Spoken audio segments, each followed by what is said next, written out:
out of compassion for the sake of this assembly and all living beings, please turn the wonderful Dharma wheel to teach and guide us how to end birth and death, leave suffering and attain bliss, and quickly realize non-birth.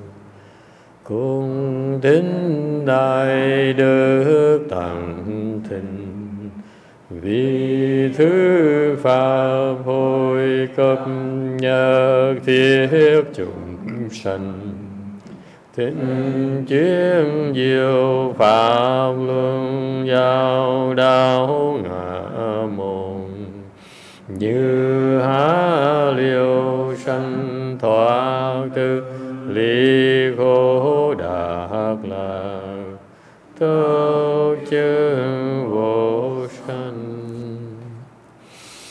Homage to the Blessed, Noble, and Perfectly Enlightened One. Nam mô Saranto Suchedoye Alahudi Samyao Samputosye.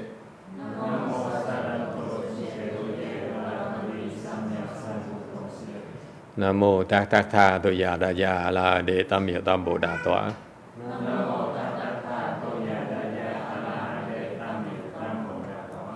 The unsurpassed, profound, subtle, and wonderful Dharma, 100,000 million aeons is difficult to encounter. Now that I'm able to see and hear, I will receive and maintain it. I vow to fathom the best come one's true and actual principles.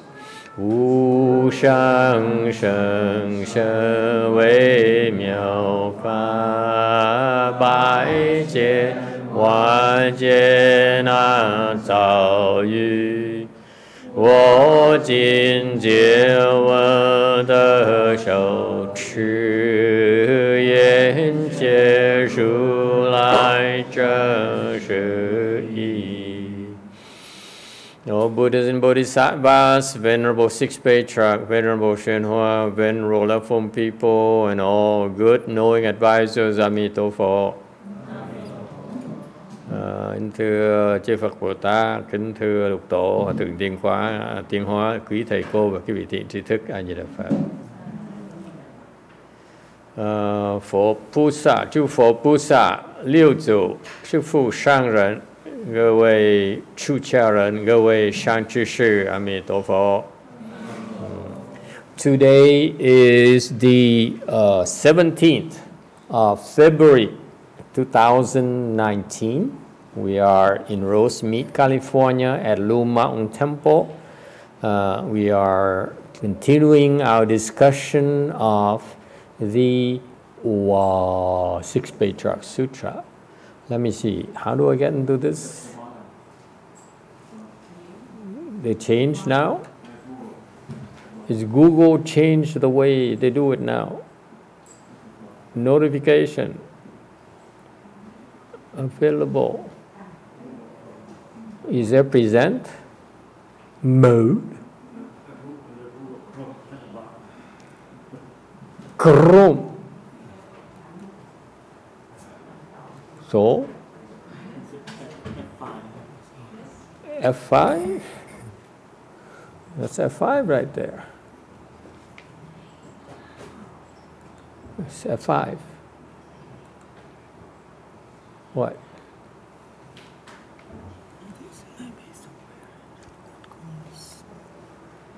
Oh, here, file. How come it's so tiny?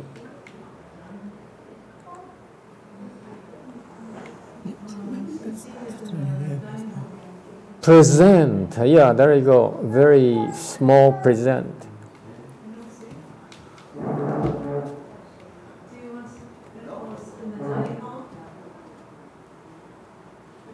Okay. We are on chapter 3, slide 51.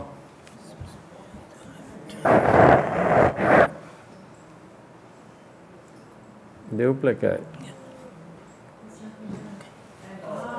Now we can see, and now we do present.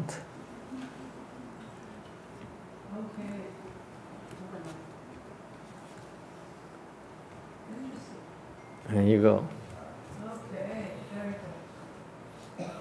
Okay. Good afternoon, everyone. We're continuing chapter 3, slide 51. Tiếp tục giảng kinh này tâm 51. Sutra text.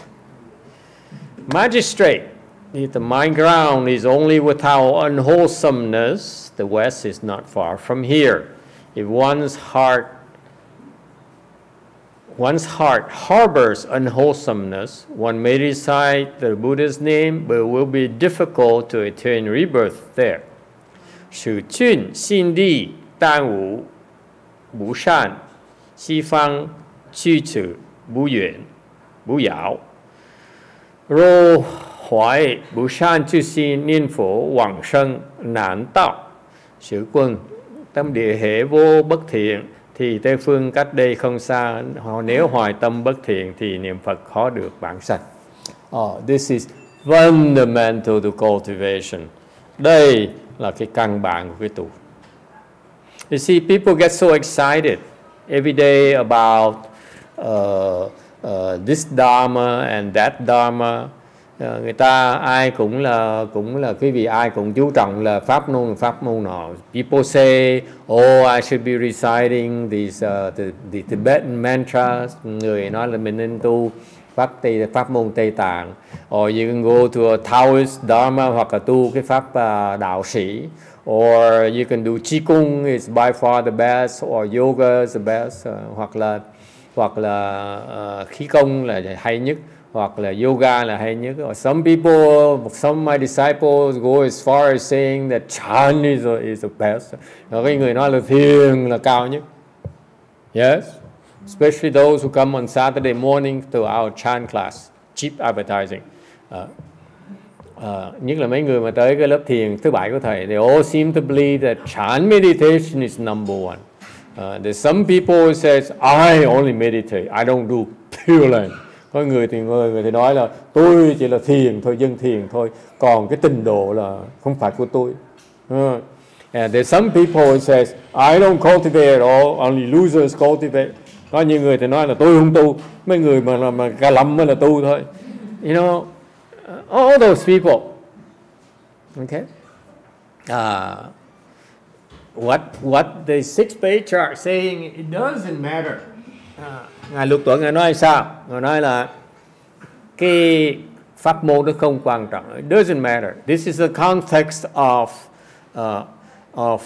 hello. Yeah. Did you have lunch? Invite to have lunch and the cake. Yeah. That's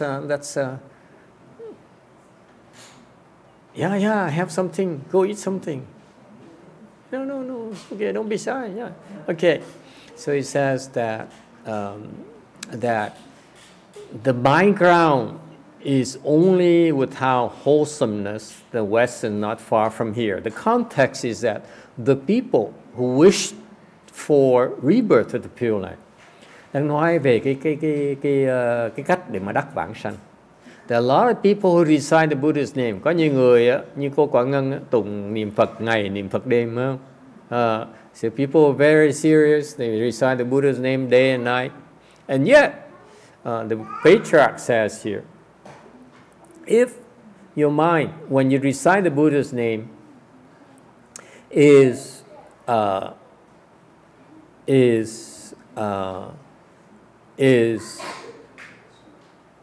wholesome. Nếu như cái tâm quý vị nó thiện, how he define wholesome? Là ngài định nghĩa cái thiện là cái gì? How did he define wholesomeness? Lack of unwholesomeness. This is very critical. Nói là cái thiện là gì? Thiện ngài định nghĩa là thiện là không có cái bất thiện. Is that clear? What is a mind ground, first of all? Cái tâm địa nghĩa là sao? Mind ground here refers to the basis of the mind. Okay, like when you cultivate, you need to have the soil in order to plant your crops. Lúc quý vị trồng trọt, quý vị cần cái đất mới có thể trồng xuống được. Right? So the mind is analogous to the earth. Thành ra cái mind ground refers to the fact the mind is not that much different from the nature of the earth when you plant for planting purposes, for farming purposes. Thành người Tàu ta dùng cái quan niệm là tâm địa, có nghĩa là giống cái tâm mà giống như cái đất khi mà quý vị trồng trọt vậy đó. If you want to have a good crop, the soil has to be of the proper quality. Muốn cái mùa được tốt, kết quả tốt, cái hái gặt được cái quả tốt thì cái tâm địa quý vị phải tốt mới có thể có được. Alright? So your mind ground has to be wholesome in order for you to get the proper results that you're looking for. In particular, namely here, if you wish to go for rebirth to the Western Bliss Pure Land, nhất là Ngài nhấn mạnh những cái người mà muốn vãng sanh Tây Phương Cực Lạc đó, your mind need to be free of unwholesomeness. Thì quý vị muốn đắc vãng sanh đó, thì cái tâm quý vị phải cần có cái không có cái bất thiện. Any questions? Any questions? No? This is so six patriarch style. Đây là cái cách ngài Lục Tổ ngài dạy quý vị như vậy đó. This is so Mahayana. Đây là phương pháp Đại Thừa. What is it? If you want to be wholesome, the patriarch says, you want your mind to be wholesome, what do? Okay, you should be free of unwholesomeness. Nói cách khác, cái pháp Đại Thừa mình khi mà nói về cái thiện, có nghĩa là cái vị trí thiện, muốn được thiện thì phải cần bỏ những cái bất thiện. That's all. Chừng đó thôi. It's that simple. Do not dwell on wholesomeness. Quý vị đừng có nhấn mạnh chú trọng về cái thiện, mà nhấn mạnh về cái gạt cái bất thiện. But you should concentrate on getting rid of the unwholesomeness. Is it clear? This is so Mahayana. Đây là Phật pháp Đại Thừa. Why? Tại sao như vậy? The way no. Today's way no. Tại sao như vậy? Why? Why can't you simply say, I want to concentrate on being wholesome?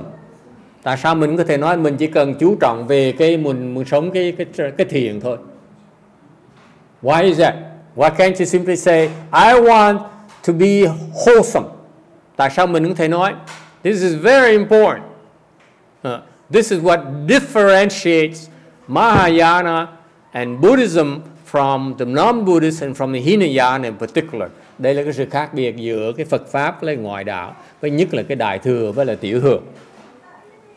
Okay?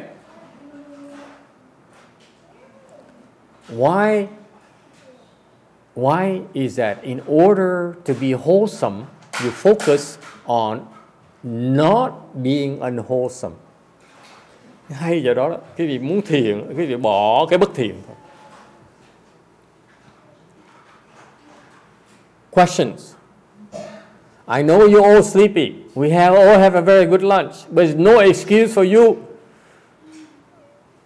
not to answer my questions. Ai thì biết ai cũng buồn ngủ dễ sợ lắm. Đều bởi vậy mới có cái thằng nhóc đó nó lưu tới, mấy thằng nó lưu đi tới để khiến quý vị giải khuây. That's why we have the boys running around making noises to make sure you stay awake.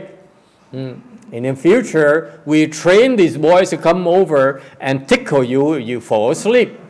Nó mà lớn nó khôn hơn một tí, thầy sẽ dạy tới nó là tới cù lét quý vị. Ai mà ngủ gật thì cù lét, phản sư cô hiền thông. Right, Master Xiển Thôn. See, now he come over and ta. Yeah. Why? Yes, ready. Master, my question is, it seems like the farther from the temple and environment that we live our lives is the more we're confronted with unwholesome thoughts. Whereas while we're here, while we're with the Sangha, it seems relatively easy to maintain just wholesome thoughts. It's so true, especially our temple.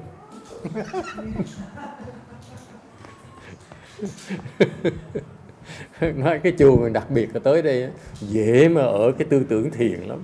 Nó đúng quá. Như thị. Okay? It's so true. Much easier.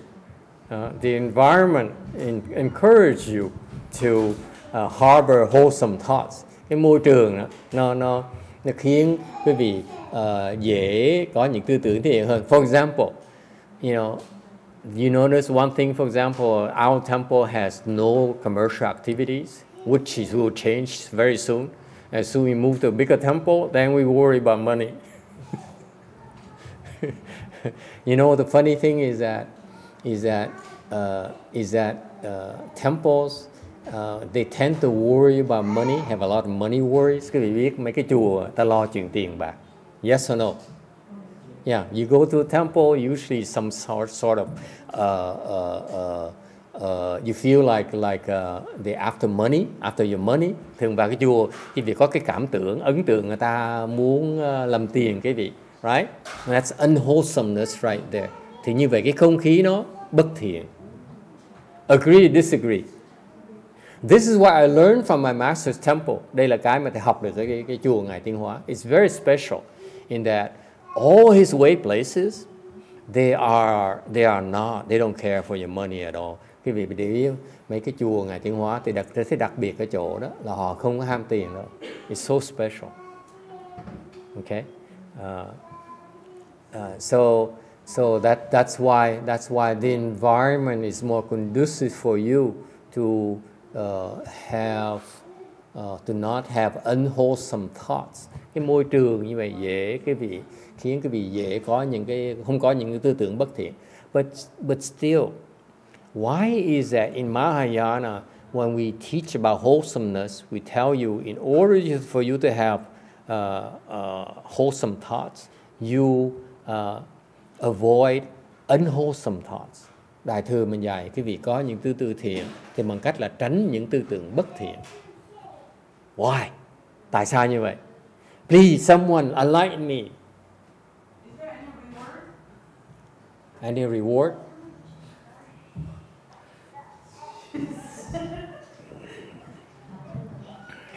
No. There's no reward. Không có cái thưởng gì hết đó. There's no super lotto, there's no bingo, there's no clearance house sweepstakes. Cái đây không có thưởng gì. Trong chùa mình không có gì thưởng hết đó. Except for when I bet with you and you win your bet, that's when you get your reward. Trừ phi thầy đánh cá quý vị thắng thầy thì quý vị được thưởng thôi. That's the only time. Yes sir. Otherwise you get scolded the rest of the time. Ngoài ra quý vị bị mắng hoài à. True or not true? Anyone has experienced being scolded? Có ai bị mắng chưa? Only two of us. Yes sir, so why? Bất thiện là mình đã thiện rồi. Hả? Chỉ cần mình không có tư tưởng bất thiện là mình đã thiện rồi. It says wholesomeness is the absence of unwholesomeness. Precisely. Cái định nghĩa là như vậy. Okay. Yeah. Why do we focus on the absence of unwholesomeness instead of focusing on wholesomeness? Tại sao quý vị mình nhấn mạnh về là mình không có cái bất thiện thay vì nhấn mạnh về cái thiện? Yes, ma'am.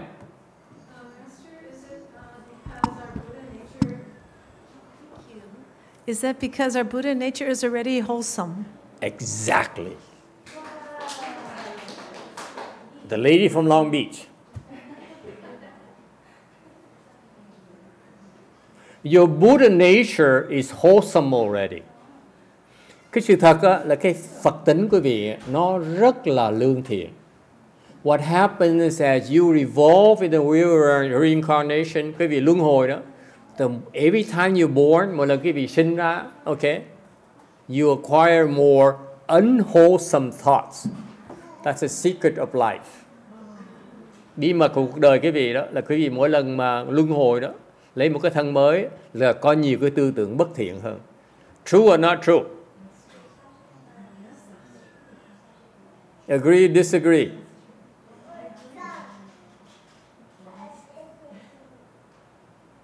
And we've been revolving the wheel since beginningless time, since time immemorial. Thực sự chúng ta đã luân hồi từ vô thủy rồi. You can't even remember when you started. Quý vị không biết lúc bắt đầu lúc nào nữa. Bà cụ nhớ không? You old lady, do you remember when you started in the wheel? Mấy cái bà cụ này ngồi bên cạnh đó, có nhớ lúc trước mình bắt đầu luân hồi từ lúc nào không? Chin Chang says, I forgot already. Okay? Every time you're born, you create more negative unwholesomeness for yourself. Especially in outside our world. Cái quả ta bà này, cái vị sinh vào quả ta bà này, càng ngày nó càng bất thiện. Is it clear? Any problems with that? Okay? Knowing so. Okay? Furthermore, once you're born, okay, and as you notice how you progress through life, do you become more wholesome or become more unwholesome? Thì hỏi cái vị tự xét này. Just think of yourself. Don't answer me yet. Okay? Don't answer. Okay? When you think of yourself, Sabina, you become more unwholesome or more wholesome as you get older? Wholesome? Unwholesome, the young Mayan princess tells me. Con nít nó biết mình càng ngày mình càng bất thiện. And where do you live? Whittier? Yeah. Questions or comments? Because the environment we live in is called the time of the five vũ chúa, five turbidities. Our environment is an environment of five turbidities. Vũ chúa. Five turbidities. Vũ chúa. Okay, five turbidities.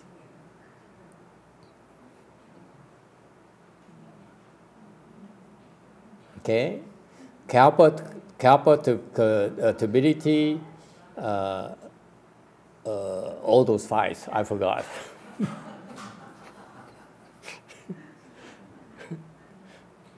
Okay, the era we live in is called the time of five turbidities. Therefore, as time progresses, okay, we become more and more infected, more turbid.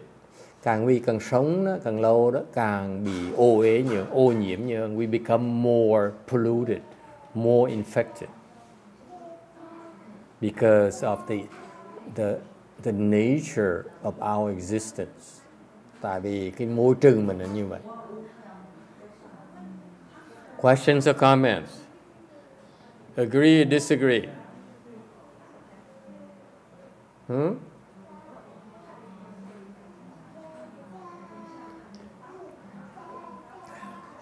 So the one reason is that why when we teach you to cultivate, we teach you to undo the negative stuff, the unwholesome stuff, and what remains is a wholesomeness. Because your Buddha nature is wholesome. As you revolve in the wheel, you add more layers of wholesomeness on top of your Buddha nature. Tại vì cái Phật tánh quý vị nó là thanh tịnh. Mỗi lần quý vị luân hồi, quý vị tạo từng thêm nhiều cái lớp bất thiện, okay, bất thanh tịnh trên nó. So our Buddha nature has so many layers of unwholesomeness. Okay? So in order to go back to it, all you have to do is peel off those layers, like peeling off an onion, and go back to nothing, which is the nature, which is your Buddha nature. Giống như cái vị mà bóc cái vỏ gì hành vậy đó, lột một vỏ, ok, vỏ thêm vỏ, càng lột bao nhiêu cuối cùng trong cái Phật tánh cái vị nó hoàn toàn là trống rỗng, không còn cái gì ở trong đó mới là cái đó hoàn toàn là hoàn thiện. Okay, so pure wholesomeness is zilch. Is that clear? In other words, nói cách khác, please be careful. This is why Buddhist teaching is so profound. Tại cái Phật pháp này rất là sâu xa. Wholesomeness is lack of unwholesomeness. Okay? Goodness is lack of evil. Tại vì cái thiền á, là nó do từ bất thiện của mình. Thì nói cách khác á, là khi quý vị bỏ hết tất cả bất thiện rồi, ta còn cái thiện. So in other words, once you get rid of all the wholesomeness, what remains is wholesome. Yes? Khi quý vị bỏ hết tất cả những bất thiện, còn cái thiện. And that the ultimate, the pure wholesomeness is zilch. Và cuối cùng, cái thiền mà nó nguyên chất á, nó vẹn toàn đó, là không có gì trong đấy. There's nothing in there. Is it clear? Any problems here? Does it answer your question, Jim? So I was curious if the method of focusing on wholesomeness, is that even a viable method, or does that just completely not work at all? It works initially, in the end it doesn't work. It's a good point. Cái vì nếu mà chú trọng về cái thiện không á, lúc đầu nó có hiệu quả, lúc sau cuối cùng nó không có hiệu quả nữa. If you focus, for example, I say, let me focus on the wholesomeness, okay? And so when you focus that, eventually you'll be stuck. And that's the wisdom, that's the Buddha's wisdom, that's the Patriarch's wisdom. Nếu quý vị theo cái phương pháp mà chỉ chú trọng về cái thiền đó, thì cuối cùng quý vị sẽ bị kẹt. The analogy is what? Song chỗ nào? The non-Buddhist approaches, they talk about success, talk about happiness, they talk about goodness. Yes? Ta nói những cái tôn giáo khác, người ta nói về cái thành công, nói về cái hạnh phúc, nói về cái tốt, cái thiện. Okay? They keep on stressing about goodness, they're stressing about success, stressing about getting what you want. Okay? That eventually will get you stuck. Cuối cùng quý vị sẽ bị kẹt. Why? Tại sao vậy? Why will you be stuck? Tại sao quý vị bị kẹt? Master Xianjie, why would you eventually be stuck if you focus on the positive?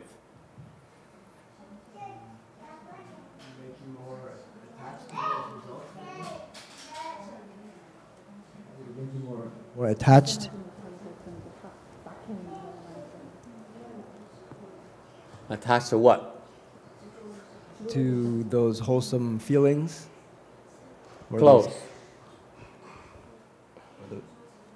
The way it makes you feel when you are wholesome. The attachment to wholesomeness is unwholesome.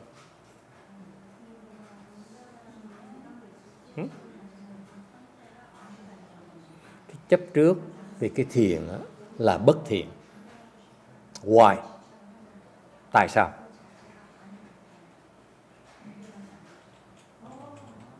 Why is it unwholesome for you to attach to wholesomeness?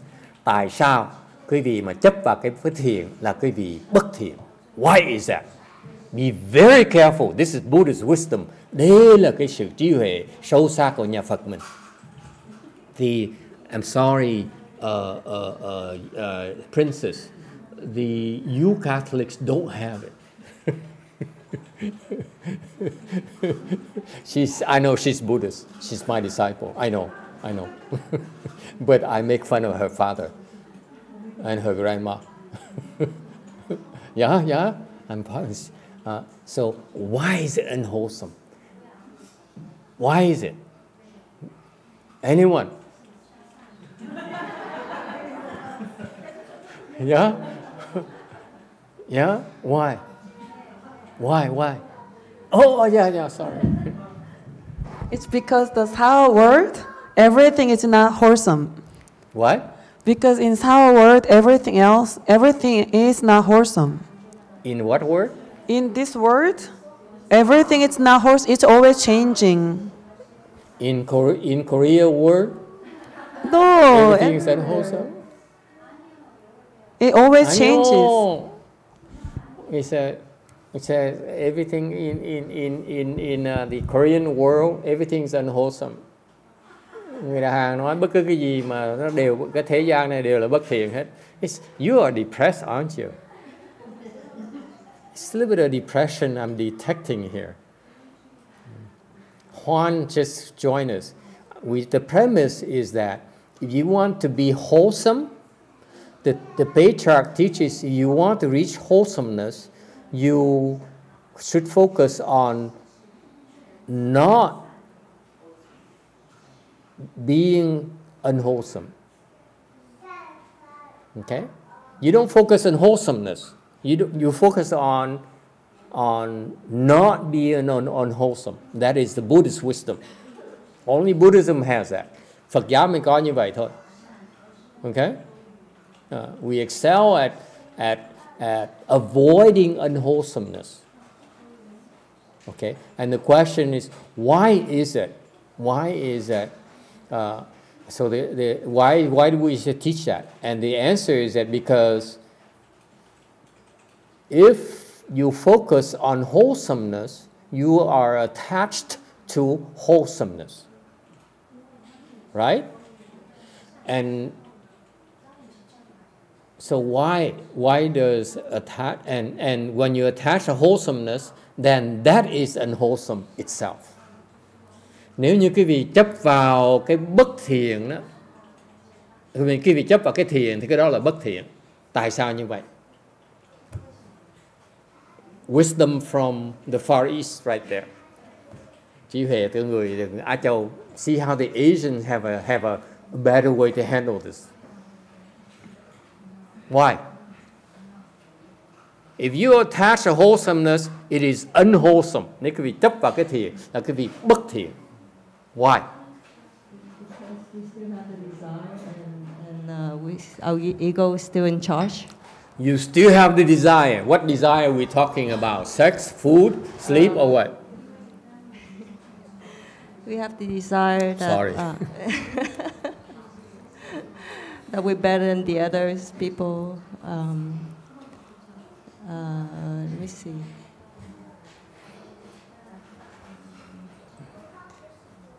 The right and wrong. Close, but no cigars. Yes. Discriminating. Okay? Just remember, if you attach to wholesomeness, that is unwholesome. That's all you have to remember. And if you don't believe it, then you're unwholesome. You're evil.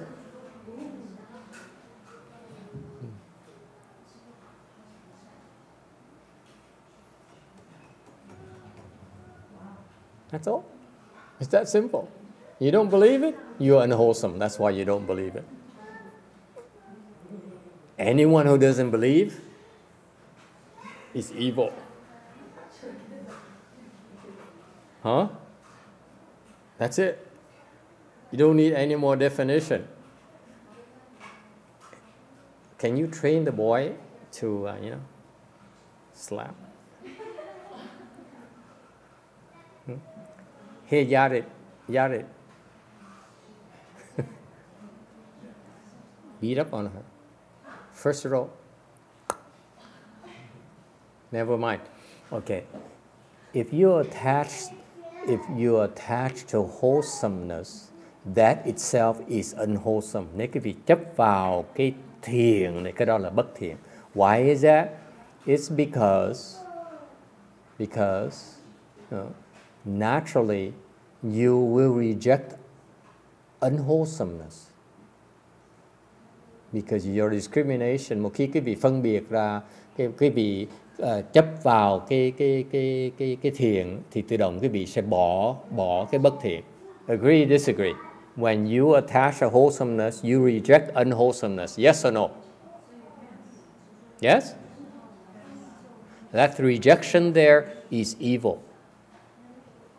Một khi mà quý vị chấp vào cái thiện thì quý vị tự động quý vị sẽ bác bỏ cái bất thiện. Cái bác bỏ bất thiện là bất thiện. Is that clear? If you reject evil, you reject unwholesomeness, you are evil. You are unwholesome. You are not different. Agree, disagree? This is very subtle. Cái này rất là vi tế. Quý vị phải để ý tới. You don't pay attention to people who say, I only am a good person. I reject evil. That person eventually ends up being evil. That's Buddhist wisdom. Cái này là cái trí huệ Phật giáo, nhà Phật mình đó. Quý vị mà chỉ chú trọng cái thiện thôi, thì cuối cùng quý vị sẽ lọt vào cái bất thiện. Nó dễ sợ như vậy đó. Okay? Because you end up rejecting evil. Và cuối cùng quý vị sẽ bác bỏ cái ác, là quý vị trở thành ác. When you reject evil, you yourself are evil. Một khi quý vị bỏ cái ác đó là quý vị đã trở thành ác rồi. Is that clear? That's very profound Buddhist wisdom. Đây là trí huệ nhà Phật của mình. You get it? Yes, ma'am. The one in front. So if you're in a situation where it's not good for you, is it still good for you to be there, or just to get out? Repeat that. If you're in a situation where, or in a location that is not good for you, is it still better to be there to overcome it, or just relocate? It's not good for you, then you find a way to get rid of the good, not good for you.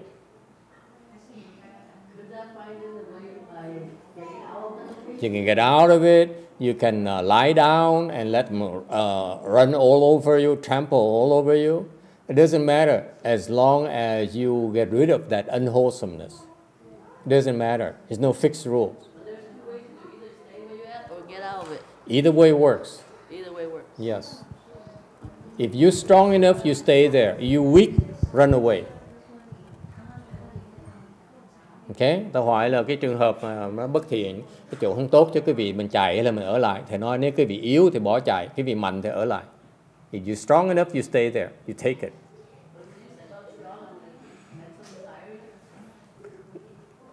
Strength has nothing to do with unwholesomeness or wholesomeness. Whether you can take it or not. That's all. That's strength. What strength is about. Strength in Buddhism, you know what strength is? Patience. It's not muscles. This is not strength. This is Conan. This is Bruce Lee. You know, before your era. I'm not connecting the young people. Mike Tyson, thank you. Again. Help me, come on. Strength is not muscles. Strength in Buddhism, the ultimate strength is patience. Is that clear? You're strong enough, you can endure it. Mạnh á, Phật giáo mình mạnh không phải là cái bắp thịt, mạnh là cái nhẫn. Cái nhẫn là cái mạnh nhất. The strongest is patience. Ultimate strength is patience. Questions? Yes, ma'am. Master, so arhats are not evil though, right? Arhats are extremely patient. Huh? They're evil? They're extremely patient. Oh, they're patient. Very patient. More than you, for sure. Cái A-la-hán sao nói? A-la-hán rất là kiên nhẫn hơn quý vị nhiều. Any other questions?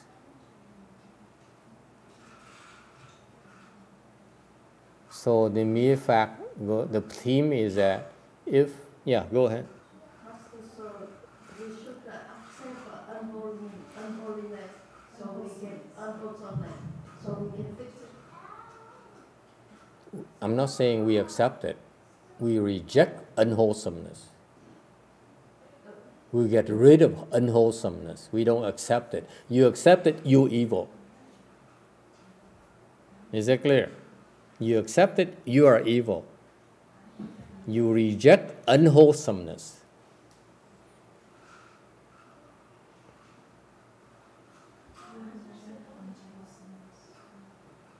You don't attach to wholesomeness. You reject unwholesomeness. That's Buddhist. Don't reject unwholesome. Earlier, you said that. You said if you reject unwholesomeness, it's evil. That's what you said. No, you reject evil is evil. Oh, if you reject evil, see, I see. These Chinese people. To reject evil is evil. Mình bác bỏ cái ác là cái vị đấng ác. Đồng ý không? Như thị.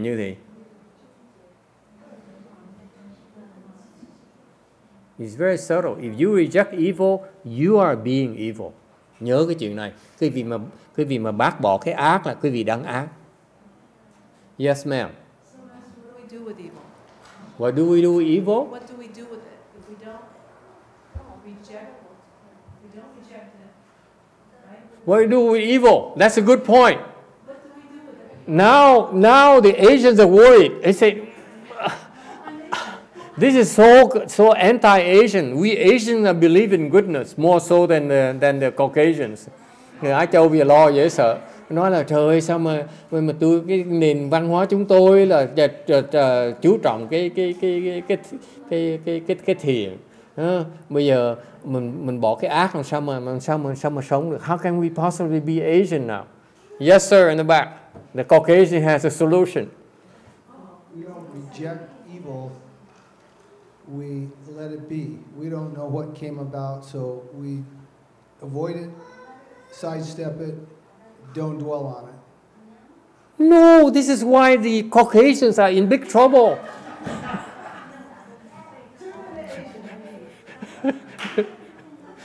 Người da trắng nói là mình đừng có bỏ cái ác, mình chấp nhận nó. You accept evil? You guys accept evil? What do you do then exactly? I avoid it. You avoid evil? Well, How come you still married? if you're not going to dwell on and dwell on getting rid of it, You're being sexist. I don't condone that. Okay.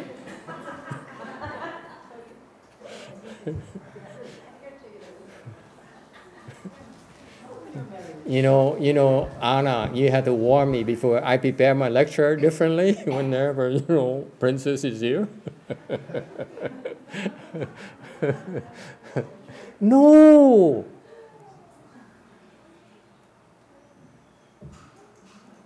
What do you do with evil? The question is still, what do Caucasians do with evil? Master Xianjie, we only have the other white guy we have here that seems to be sane. It's Master Xianjie. So, what do white people do with evil, sir? But we put them in a prison, I think. You put the evil in prison. So American. Nói là người Mỹ chúng tôi là mấy người ác là tôi nhốt trong tù á.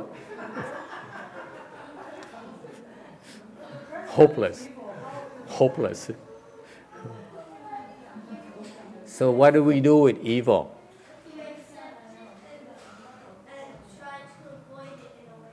You accept and avoid it in a way? How can you accept and avoid it?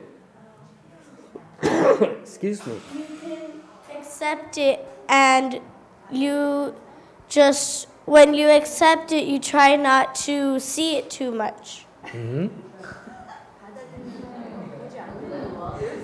But how do you avoid it then?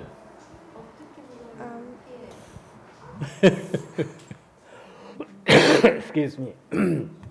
Next. Good try. That's close. That's very good. Excellent. Oh, wow. That's pretty good. Yes, ma'am. Give her. You accept that that's the way they are, and then you just try to focus on something else. You accept them as they are, Yeah. and focus on what? Like the way she said is you accept it, but you can ignore it not to let it bother you. You accept it, but you don't let it bother you. You accept that that's the way they are, so there's nothing you can change. It's just that you just don't let it bother you. Very good. Are you Asian? I cannot tell. You so. Just kidding. I don't want you to think we're racist at all. Nói là mình chấp nhận cái ác, mình đừng có làm cái ác nó khó chịu. Yes, next. If I say that I'm clean, I don't have to do anything. But if I say that, oh, I'm filthy, so I have to go take a shower. She has accept evil, then go take a shower after that. Người này còn hay là tôi chấp nhận cái ác, xong rồi tôi đi tắm một phát cho nó nhẹ người. Yes, ma'am. We all have some evil inside of us. Not me. Speak for yourself. Jesus. It gets real personal now. She says, she's trying to put words in my mouth. She said, don't we have some evil? Meaning, don't you have some evil? I resemble that. I mean, I resent that. Huh? Yes, sir. The Caucasians in the back. It seems to me when confronted with evil, we shouldn't let it change the way we behave. We should continually try to behave with principle and not let it affect us. The color is different. I will explain that I will elaborate on the statement later. I say the coloring is different, is a little bit off. Cái màu nó hơi trật một tí. Yes, ma'am. Isn't evil a part of suffering? Evil part of suffering. Oh, there's some depth, there's some deep statement right there. Cái ác là cái khổ của mình. Have you heard of the statement from the other side of town, Jim? You remember? See no evil, hear no evil, speak no evil. I think it's Spike Lee, I think. What if you have compassion for evil? That's when you see no evil. When you hear no evil and you speak no evil, that's compassion for evil. Excellent. Thank you. Give her some jelly beans. Jelly beans, hey. Jelly beans, give it to her. Shame on you. My princess gets it. As many as you like. Up to 2. You see that? See no evil, hear no evil, speak no evil, think no evil. Nghe không? Không thấy cái ác, không nghe cái ác, không nói cái ác, không nghĩ cái ác. Right? That is compassion. Đó là cái lòng từ bi đó. In other words, what does it mean? When you see no evil, what does it mean? Yes. There's no evil. What? The Koreans have gone crazy. Wait a minute. No evil? You really see no evil? Really? Oh my God, I'm worried about her now. If your Shana, mind, can you switch translator, please? We don't want to corrupt her. Yes, what do you mean by that? I meant you should not label anybody evil. There's no such person that, when you say somebody's evil, it came from your mind, calling that person evil, discriminating. It's too much. It hurts. She's been with me all these years, you know. It hurts so much. Next. if your mind is pure, you don't see evil. That's what she just said. But I forgive you. Người ta nói là cái tâm tôi không có thấy ác. Thì nói trời đất ơi, học với tôi là 7 năm trời mà không thấy ác này, thì học cái gì tôi dạy cái gì đây? Chết tôi rồi. Yes, ma'am. That's too theoretical. Like, how would you say that when you see somebody that just killed 5 people or abuse an animal?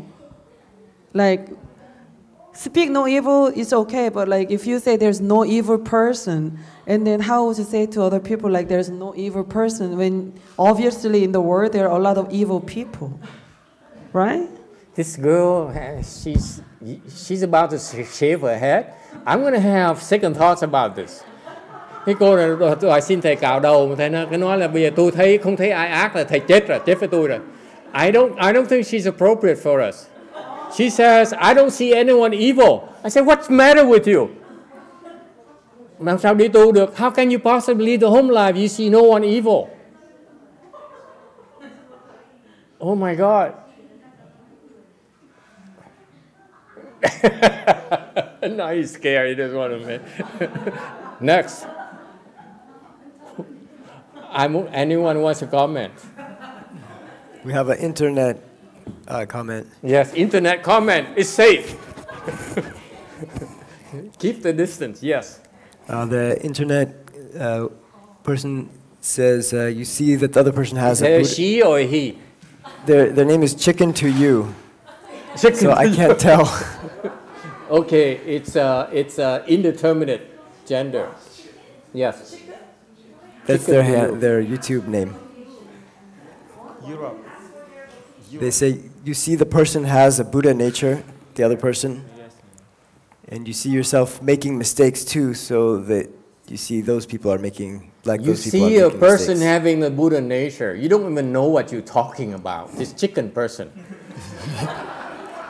I resent that. I mean, you talk about something you don't even know. What is this Buddha nature thing?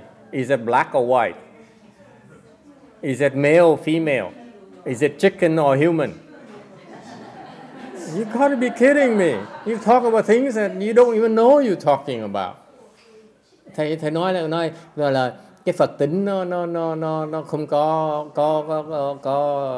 ác. Thầy nói trời nói đừng nói trên trời dưới đất với tôi. Phật tính quý vị đâu biết Phật tính là cái gì đâu, cứ nói đem Phật tính nói hoài. Phật tính nó màu trắng màu đen quý vị đâu có biết đâu. You don't even know what color the Buddha nature is. I mentioned Spike Lee because she brings up, a color right away in your mind. Any other comments? Ai có ý kiến thắc mắc gì không? Cái cô tịnh độ sao? Huh? Pure Land people. They said, no, I'm not touching these Chan matters. Cái này cô nói là tôi tịnh độ, tôi không chơi thiền với quý vị. Anyone? Okay, back to the drawing board. Next week, we stop the lecture. We start with Buddhism 101. Tuần sau, thầy ngừng giảng cái kinh này, tại thầy thất vọng quá. Mình đã dạy cái gì Phật học lớp sơ cấp lại. We starting from square one, starting next weekend. We suspend this until you understand this process. Yeah? Any other questions? Anyone wants to change my mind? Ai muốn giúp thầy góp ý kiến để thầy đổi ý rồi tuần sau tiếp tục giảng kinh. You help me change my mind, I continue the lecture. You don't, I will stop the lecture.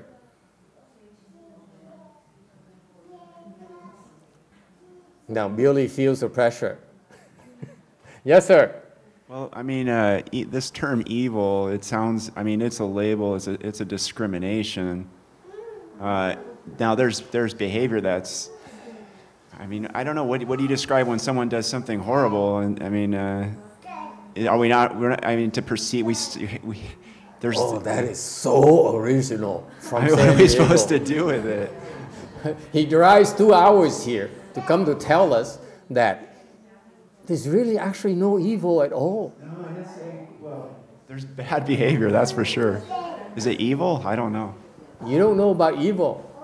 So what about someone who just, in California, just shot 5 of his co-workers in whatever recently, yesterday? Is that not evil? Yeah, it's evil behavior, I agree. So there's evil, so how do you say it's not evil? Make up your mind.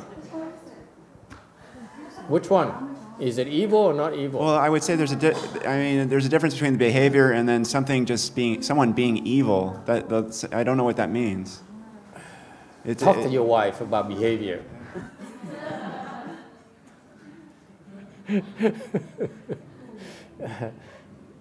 You give up? You want to stop embarrassing yourself? Huh? Internet people, you want to still make comments, internet people? Here, they give up already. What is meant by see no evil, hear no evil? Huh? Smell no evil. What does it mean? Does it mean you dead? Có nghĩa quý vị chết rồi hả? Không thấy ác, không nghe ác. Có vẻ quý vị chết rồi. Are you deaf? Are you dead? Are you blind? Quý vị mù rồi hả? What does it mean?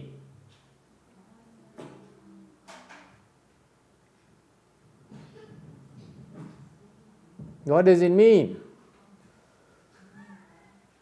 Yeah. Okay, last chance. The Savior. Does it mean that you're without unwholesomeness? No. Ow.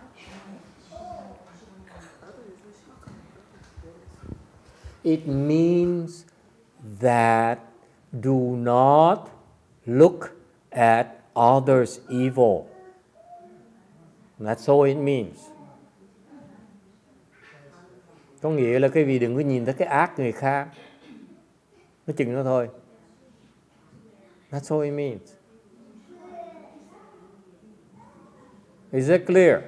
Is it obvious now? Is it clear to you now? Stop looking at your husband's evil and make a face. Dạy nó cái đó. Same thing to you. Stop looking at your wife's evil. Is that clear? Stop looking at your son's evil. Stop looking at your neighbor's evil. Đừng có nhìn tới cái ác người khác. Is that clear? Of course. Of course. You recognize evil, right? Killing is evil. You know what evil is? Quý vị thấy cái ác quý vị biết. You recognize it, right? But stop looking at it. You like to look at people's evil. So look at that. Oh, look at that face. That's a face of evil. Look at those ears. Those ears are evil. Look at the way she's dressed. That's evil way of dressing. And the way she walks. That's evil too. You see the point? Quý vị thấy không? Khi bắt đầu nói cái giọng nó ác này, cái mắt nhìn nó ác này, cái miệng nó ác này, hả? Là cái gì cứ chạy với cái ác. You're always chasing after people's evil. That's what you like to do. Quý vị thích như vậy. Yes or no? Juan nods his head. Yes or no? You looking at people's evil. I know this one looks at people's evil. She likes to look at people's evil. Cái cô này nè thích nhìn cái ác người khác lắm. Yes or no? I know you. Cái qua già cái có đúng không? Thích nhìn cái ác người ta có đúng không? Có không? She says no. The old nun says, I'm a saint. I don't know people's evil. Huh? Billy, do you look at your wife's evil? He said he's speechless. Ông nói là tôi hỏi cái này, ông có nhìn cái ác của vợ ông không? You see that? We are We excel at looking at people's evil, yes or no? Evil, evil, evil, evil, evil, evil, evil, evil. I know. Thầy rành dễ sợ. Thầy nhìn biết cái là ác này, ác nè, ác nè, đại ác nè. Evil, evil, evil, little evil, great evil, indeterminate evil. Huh? Yes. What if you can't exactly change your mind? I'm coming to that. Okay? I'm coming to that. Okay? Why should we stop looking at people's evil? Because we cannot change them.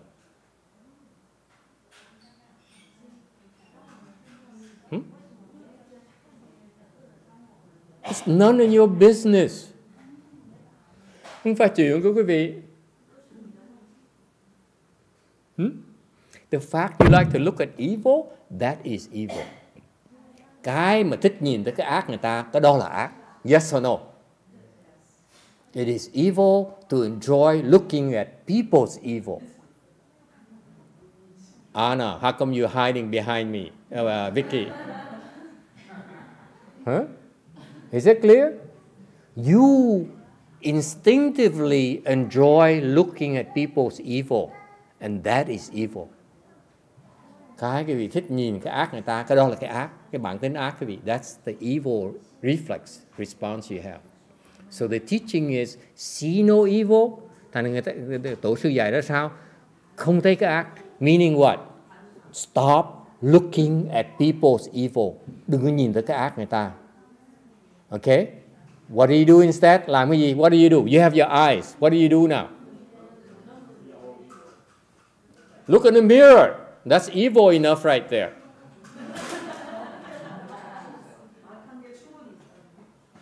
Nhìn vào cái gương là đủ thấy cái ác rồi. I tell you, this is so profound Buddhism. Cái này là cái trí huệ nhà Phật mình đó. You look in the mirror, that has all the evil in the world right there. Do you know that? You embody all the evil in the world. All of it.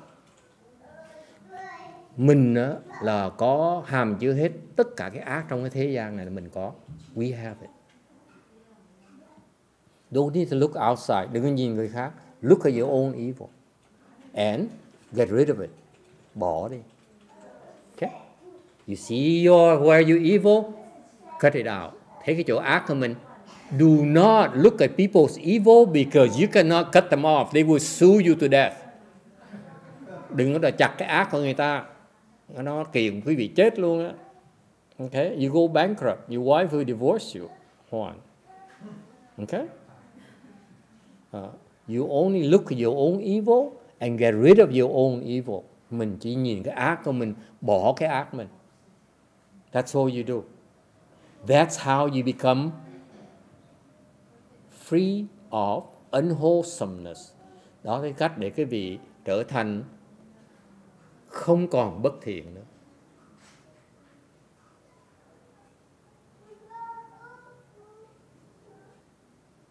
All right? Questions? It is very profound Buddhist wisdom. Đây là cái trí huệ rất là sâu xa nhà Phật mình. It's because the Buddha, tại sao như vậy? Tại vì lúc trước Đức Phật đã từng tu cái thiện mà bị kẹt. Because the Buddha, okay, once tried to emphasize goodness and he got stuck. That's why he had to switch to getting rid of unwholesomeness. Lúc trước nhà Phật mình bị kẹt và nhìn vào cái thiện thì bị kẹt. Thành ra cuối cùng phải nhìn vào cái bất thiện mới thoát được. It's from experience. Đây là do kinh nghiệm. It's not theory. You have to do it and you know what we're talking about. Cái vì làm mới biết được. Alright? You don't believe us. Go and dwell on success, dwell on goodness, dwell on wholesomeness. You'll be stuck. Tại cái vì không kinh nghiệm thì quý vị cứ chú trọng về cái thiện, chú trọng về cái thành công đó, quý vị cuối cùng sẽ bị kẹt. Nhà Phật mình kinh nghiệm bao nhiêu? We speak some experience because we broke through already. Okay? Questions? Is it clear? So it's the same thing. Okay? So the basis of our practice of Buddhism is to get rid of the unwholesomeness. Thành cái Phật Pháp mình là chú trọng là phải bỏ cái bất thiện. Is it clear? Not your neighbor's unwholesomeness, but your own unwholesomeness. Đừng có nói cái bất thiện người khác, mình chỉ bỏ bất thiện của mình thôi. If the world is evil, Sabina, it's not your problem. You only need to be not evil, that's it. Cái thế giới này nó ác, không quan trọng. Mình chỉ cần không ác là đủ rồi. Is that clear? Self? You focus on getting rid of your unwholesomeness. Getting rid of the evil part of you. Bỏ cái mà mình ác. Chừng nữa thôi, that's all we do. We don't talk about our mother's evil. Đừng có nói tới cái ác của mẹ mình. Our father's evil. Our teacher's evil. Đừng có nói cái ác của cha, của mẹ, của thầy mình. Only your evil. Yes. The teaching we learned earlier about the 4 marks, the marks of others, right? This is go hand in hand with that. No, this is different. This is very simple. It's fundamental. Don't look at other people evil. It's that simple. Look at your own. That's it. Never mind about marks. You're not there yet. You need to have this foundation before you can get to marks. Khoan nói tới cái tứ tướng nè, tướng là ngã, tướng tha, tướng chúng sanh, tướng thọ mạng.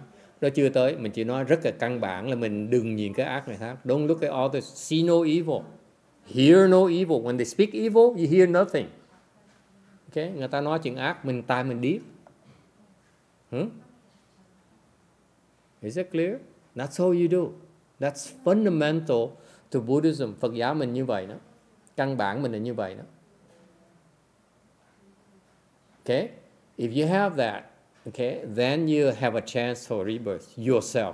Nếu cái tâm quý vị như vậy, the Patriarch says, if your mind is free of unwholesomeness, you can go to the West easily. Nói cách khác, cái tấm 62, 52 này, Ngài Huệ Năng nói, nếu cái tâm quý vị mà không có bất thiện, thì quý vị vãng sanh rất dễ dàng. Yes. I noticed, like if you go on the internet or you go on Facebook or something like that, and you may go onto like a Buddhism website or something, sometimes you see things posted like on Facebook, and they're all just so, they say they're all Buddhist things, but they're all dealing with all the peace and the happiness and all that sort of stuff, but... That's evil. That's unwholesome. Because they don't understand yet. This is why it's Mahayana. In Mahayana, we teach you about being free of unwholesomeness. Hinayana, they tend to teach you about wholesome. We don't do that. That's a big difference between Hinayana and Mahayana approaches.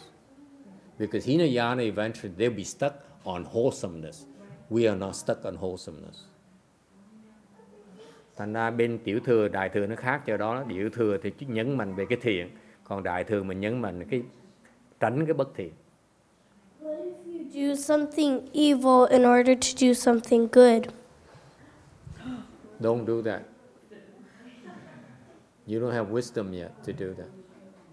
Don't do that. Okay? If you're referring to the actions of someone who has true wisdom, very high level wisdom, Sabina, before you're able to do that. I can tell you, for all of you present here today, that talk turkey. For all you present here today, you, and Baba, okay? Okay? do not do evil. That's all. Until you have a higher level wisdom, then you can learn to do evil in order to do good. But that's very advanced, not for you. Thầy nói những người có mặt ngày hôm nay, Thầy nói cái vị chưa đủ cái trình độ để mà làm cái thiện, nhờ cái ác mà làm cái thiện. Tại vì muốn dùng cái ác mà làm cái thiện đó phải có trí huệ rất là cao làm mới được. It takes a high level wisdom. I know none of you has right now. So it's better not to stay away from it. And tốt nhất đừng có làm. Do no evil like Spike Lee or Larry Page. Yes, ma'am. So if you see evil is happening in front of you, there's an action, you're supposed to walk away and not say anything, not do anything? When you see evil, okay, stop looking. So just let it happen to that person? No. Yeah? No, I'm not saying that. Because if you don't do anything, it's also evil.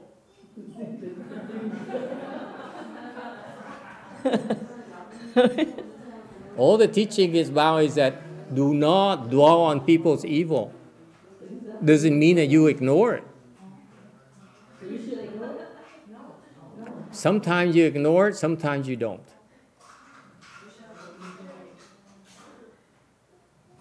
It's not fixed. Then how do you not see evil then?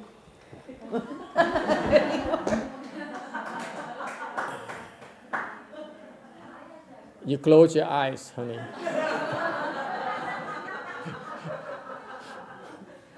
Cô em bé hỏi thầy làm sao mà thầy cũng thấy cái ác, thật ra con cũng thấy cái ác, con nhắm mắt lại. Okay, stop looking. Okay, đừng có nhìn nữa. Stop looking.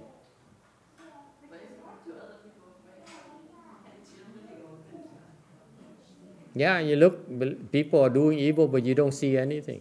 As if you were closed, your eyes are closed. Okay? It means that don't criticize them. Don't judge them. However, the cases where you're in a position to help people, you should help. Okay? But don't criticize them. Là thầy nói có nghĩa là mình thấy cái ác mình làm lơ, có nghĩa là mình không chỉ trích người ta, để nhiều khi mình có cơ hội mình giúp người ta mình nên giúp. You understand? You don't see evil means don't look at people's evil because it means that you are critical of them. You love to look at them. That's your reflex response. But it doesn't mean that you shouldn't try to help at all. Because you look at yourself and say, am I so afraid to help because I'm afraid to get hurt? That is evil. Right? Don't do that. You see that? It's still part of the response. So if A is supposed to be helping B, but A is refusing to, that is evil. And then you see it, what are you supposed to do? You don't criticize? You don't judge. If you see someone doing evil, okay, let's be specific. That's a fair question for the Asians. You Caucasians pay attention.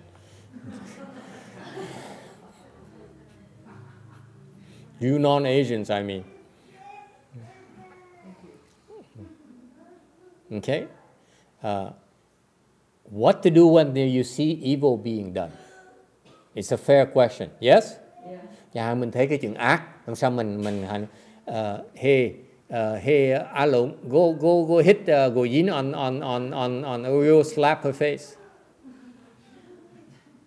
Cái tới qua nó ký đầu cô Quả Ngân đi anh thầy coi. Wake her up. Reach over to your neighbor to your right. Hit her on the head. Vấn đề như vậy, nhìn thấy làm chuyện ác. What do you do? You see someone doing some evil. Let's say someone killing people. Yes? Bây giờ thấy người ta đang giết người. Okay? So the teaching is see no evil. Okay? Thấy đi giết người. Phật giáo mà dạy sao? Không thấy chuyện ác. Right? So what do you do? Don't see any evil. So what do you do next? Huh? Navy SEAL says dive. Cái thủy thủ nói tôi chạy xuống nước. What else? What do you do now? Yes, Brady. Brady was in Vietnam. I don't know, Master. You might say this is a Caucasian way. I don't know. But you would try to lessen the evil in a condition like that. You lessen the evil? You would lessen the evil if you could. If your house got put on fire by somebody and he now is running over to your neighbor's and he's wanting to light your neighbor's house on fire, you better tackle him or at least do diligence to stop him. If not, you could get sued.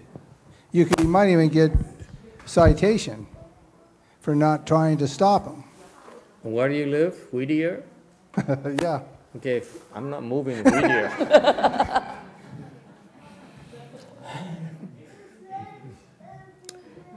What a city.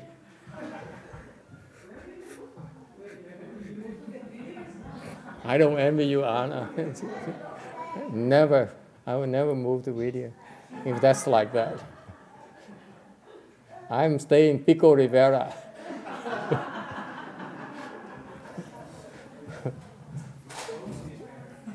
Roast meat even better. Yeah. We have another internet comment. Oh my, an internet comment, let's hear it. They say, when you see evil in people, you should try to protect them. The same as if you see a hurricane. Like not get angry about it, but just try to protect them. I like that. I like that. And which city does he live in? I have no idea. What? I have no idea where. Ask him. Okay, so here's what you do. While he answers Chinchia's question. Okay, the problem is that you see someone doing some evil, like killing people. What do? First of all, see no evil. Agree. Is it clear? Thấy người ta giết, không thấy cái ác. Agree? Meaning what? See no evil meaning that do not criticize that person. Yes? Of course you see evil, but you don't criticize it. Of course you can see black and white, but you don't criticize them. That's what it means. Mình biết, mình còn phân biệt được ác với thiện, nhưng mình đừng có chỉ trích người ta. That's what seeing no evil means. Is that clear? Only in Buddhism you have this teaching. Phật giáo mình có cái này thôi. Okay? We say, see no evil. Actually, you see evil, but you don't criticize. Thì Phật giáo mới dạy tới cười đó. Đừng có thấy cái ác, thì ra nói là cái gì? Thấy cái ác mà đừng có chỉ trích người ta. Hiểu không cô Quảng Ngân? Sao mình mắt mình sao mà nói mình mù được, mình thấy mình biết cái trắng đen, sao nói không thấy ác không thấy thiện? How can you can see, you can recognize good and evil. How can you say don't see any evil? That's nonsense. It only means that you don't criticize that person as evil. That's what it means. Đừng chỉ trích người ta. The first fundamental response is do not judge them. Is it clear? Nghe rõ không? Internet people, is it clear? Do not judge people. That's all it means. Is it clear? Don't judge them. They are who they are. Người ta như vậy là chuyện người ta. Is it clear? That's first. Now, we still have a problem. This person is committing an evil act. What do? We don't criticize them. It doesn't mean we do nothing at all. Cái Phật giáo mình dạy, mình đừng có chỉ trích người ta, đừng có phê phán người ta. Đâu có nghĩa là mình không làm gì đâu. You got to do something to help. That's what Buddhism is about. Phật giáo mình thấy chuyện ác, mình đừng chỉ trích người ta, nhưng để mình cố gắng mình giúp người khác. Đúng không? Mình giúp mà đừng có chỉ trích. You help but you don't criticize. That's Buddhism. So if you judge them, you are evil yourself. Yes. But you don't help them, you also just like that person. You are evil's helper. Bad. You're bad. You're just as evil, you don't help. Does it help, ma'am? Is it clear? You see evil, you don't judge that person. You don't condemn that person. But you don't help. Okay, the victims, you're just as evil. You help, but you don't judge the evil. You don't condemn the evil. You're helping doesn't mean you don't. Helping doesn't mean you criticize. You're helping the victim. You don't criticize. Then how do you define evilness in them then? You don't define. Yeah.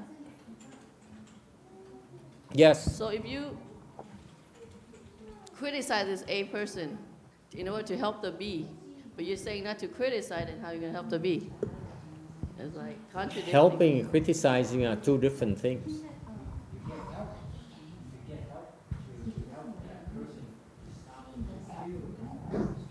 But don't criticize them. Is that clear? Buddhism is okay to help, but don't criticize. Phật giáo mình có quyền giúp, nhưng đều đừng có chỉ trích người ta.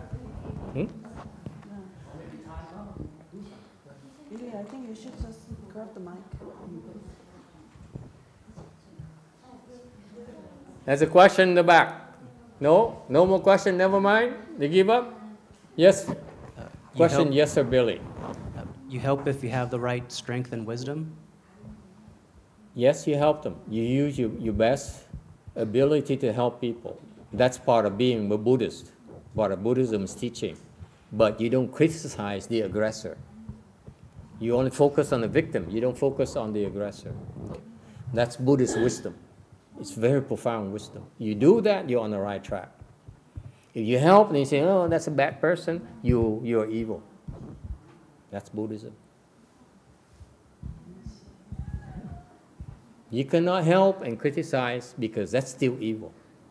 Is that clear? You help without criticizing people, then you are good. It's very precise. Thành ra Phật giáo mình hay ở chỗ là khi vì thấy người ác á, thứ nhất mình đừng có chỉ trích người ta. Thứ nhì mình phải nên giúp cái nạn nhân. Mình giúp nhưng đừng có chỉ trích cái người mà ác đó thì mới gọi là thiện. Còn nếu mà không giúp là ác, mà giúp mà chỉ trích cái người ác là vẫn ác như thường. Phật giáo mình hay vậy đó. Buddhism is so profound. It's very detailed. Yes, ma'am. So if you help the other person, but you don't criticize the person, that's good. Like if you don't criticize, that means that person is being not notified by somebody who can be in charge of that person. So that means nobody knows that this person has been doing it. So just let it happen. You don't let it happen. It's beyond your control. You're assuming you can let it happen. Like if A keep doing to B, yes. But you said to help B, but don't criticize A. That's right. But A, the person who can make the difference with A will not know if you don't either report it or let them know about it? It's not your business.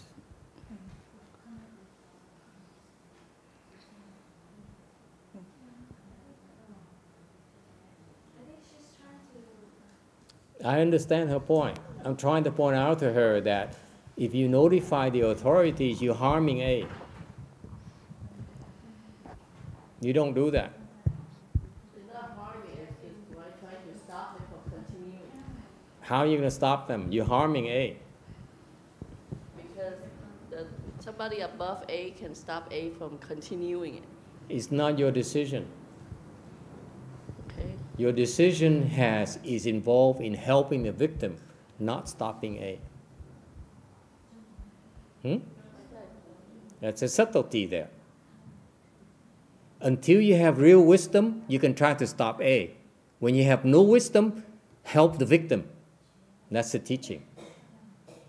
Because when you try to stop A, it requires real wisdom before you know how to stop A. And you don't have that wisdom yet. Wait until you have wisdom, then you can try to stop A. So wisdom will have to be when you have authority to do that. Yes, you can really help. You can, because when you try to stop A, When you have wisdom, you stop A, you actually are helping A. When you have no wisdom, you stop A, you actually are harming A and therefore harming yourself. Is it clear? It's not that we don't care. We just are cognizant of our limited abilities. Therefore, we do what is in our range of what we're able to do in a positive way for society. Okay? But when you go beyond our boundaries, when you have no wisdom, we back off. Not yet. You will be taught how to do that later. Not yet. Not right now. Thầy thầy nói cái này quan trọng lắm. Không có nghĩa là mình, cứ như người A đang giết người B, mình giúp người B thôi, là tại cái nạn nhân phải giúp, đó là cái bổn phận của người mình. Mình không có quyền hại người A, tại vì cái vị hại người A đó là cái vị đang tạo nghiệp. Sau này sau khi cái vị có trí huệ rồi mới được dạy phương pháp để mà hại người A, để giúp người ta sự. Còn cái vị mà chưa có trí huệ không thể nào giúp người ta được thì lầm lơ. You don't know, you don't have wisdom, you don't touch it. That's wisdom. Chưa biết cách thì lầm lơ, đừng có đụng người ta. Khi mà quý vị thấy rõ ràng có trí huệ rồi, có quyền, chưa có trí huệ lầm lơ. Okay? When you have real wisdom, you'll be taught. You don't have wisdom, hands off. Do what you can. Okay? Because if you have no wisdom, you say, I'm going to have stop A because he's going to harm others, you're talking out of stupidity. We don't do that. That's not Buddhist. Nói tôi phải cản người này tại người ta làm chuyện ác. Cái đó khi nói một cách vô minh, tại cái việc không biết, nói tầm bậy. Does it help? We stuck on this point here on slide 52 for an hour and a half already. Can we move on? Mình bàn cái này 1 tiếng rưỡi đồng hồ và quý vị vẫn chưa thỏa mãn. Is it clear? Another internet.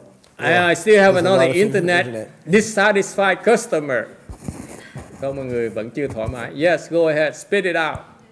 Well, there are a few things, but this is Lynn from Kansas. Kansas. But the question originally. We don't talk to Kansas. Sorry.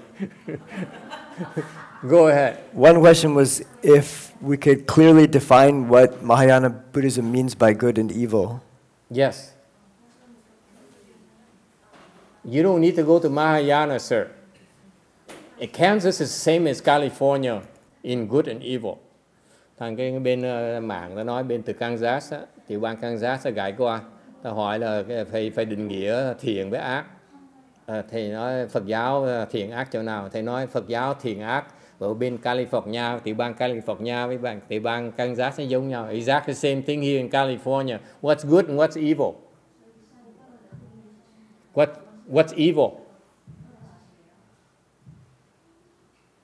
Huh? What's good? What's evil? Okay. First of all, I give you the answer for good and evil. That has nothing to do with Buddhism, Kansas, or Catholicism. Thứ nhất, thầy trả lời cái thiện với ác gì nó không liên quan tới Phật Pháp hoặc là Cơ Đốc giáo hoặc là cái tiểu bang Kansas. Evil is bad behavior. You know it. Thank you. You yourself know what's bad, don't you? Raise your hands, please. Somewhere in your heart you say, this is bad. Yes or no? You have it. All of you have it. Trong cái tâm quý vị biết á, là cái gì ác rồi. Yes or no? You know what's evil already, don't you? For example, stealing. Good or evil? Tâm quý vị biết chẳng hạn ăn cắp là tốt hay là thiện? Good, right? Okay. Yes? Killing is good or evil? Giết là tốt hay là thiện? Huh? Goodness, right? No? Okay. So my point here is that, see, you disagree already. I rest my case. Những cái người đó, thầy hỏi cái Hiền đồng ý nó biết là người, see, you know about good and evil. See, you don't need me. See, I can say it's good, but you say, no, You just help me prove the fact that you know already, you don't need me. Thầy mới chọc cái vị, thầy nói ăn cắp là tốt, ai cũng lắc đầu, giết người là tốt, ai cũng lắc đầu. Thầy mới chứng minh cái vị thấy là cái tâm quý vị, cái cô Quảng Ngân cũng biết thiện là sai, đâu cần thầy đâu. Thấy không? I just proved to all of you. You know already, you don't need me. Tell the internet people, Kansas people that. Yes, sir. It's two different things. Thank you, thank you. We know it's evil. Yes, I know. He talked about what's the definition. We're talking about action. It's two different things. This man is very demanding. Californian people are like that. California, cái tiểu bang này khó khăn dễ sợ lắm. Biết chưa đủ nữa, tôi biết và tôi vẫn làm sai. The Californian says, I know, but I still do evil. I said, thank you for asking, sir. Thầy nói cảm ơn quý vị, hỏi hay dễ sợ lắm. Yes, so the question is, what is the definition? I said, you know yourself in your heart. You know what's evil and what's bad already. Most of it you know already. Thứ nhất, thầy nói quý vị nghe, cái thâm tâm quý vị tự biết ác với thiện. 95% you know already. 95% thầy biết, quý vị biết rồi. Yes, because it bothers you here. Yes, cái tâm quý vị nó khó chịu. Yes or no?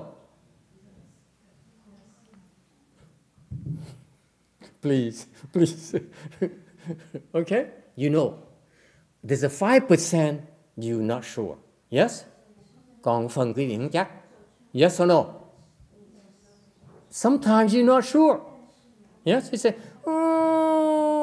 I'm not sure. That's the one that we should be worried about. Agree, disagree. Cái phần quý vị biết rồi, quý vị không cần chúng tôi giúp. Quý vị phần không biết á, what do?